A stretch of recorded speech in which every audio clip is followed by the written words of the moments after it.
So I have built my case. I would now like to tell you about what operationalizing the links between risk and strategy actually means. I draw reference now to the top left-hand corner. Here we have the beginning of what we call the moments of truth in the RMI tell me, show me, prove it to me rules and tests. In this quadrant we have attached to the CEO's office what we would call an SPO, a strategic planning office. But a core capability within the strategic planning office is a risk capability. The ability to monitor, to track and to interdict where required using agreed protocols those risk treatments that are offline, that are not performing to the levels which are required, the levels which are expected when they were approved in the first instance. The CEO's office owning that SPO function is mission critical.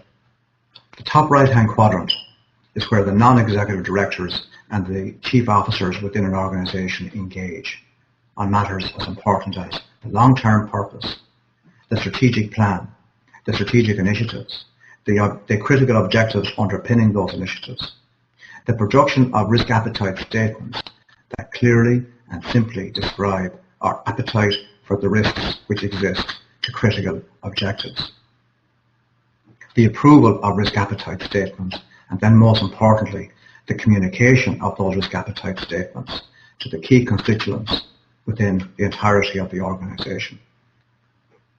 The bottom right-hand quadrant of this diagram in front of you relates to data governance.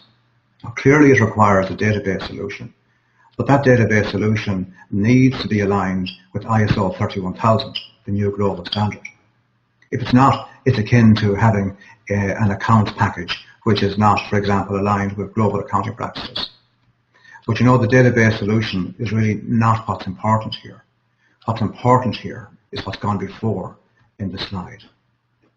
How the Strategic Planning Office, with a risk capability embedded, is integrated into the CEO office, under the direct control and influence of the CEO's office. The role of the Board Risk and Audit Committee in determining the future, the objectives, and how we're going to get there, and the threats and the risks on the journey as we're going from point A to point B.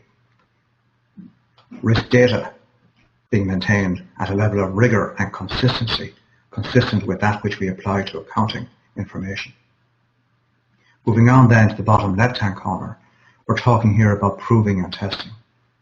We're talking here really about the report cards from the proving and testing against those scenarios that are most likely to seriously undermine our operating model, undermine our business model, undermine reputation. Remember, brand has a value on the balance sheet, but reputation can rarely be valued until after it's lost. Those report cards that help us understand whether or not risk is built in or bolted on to the organization.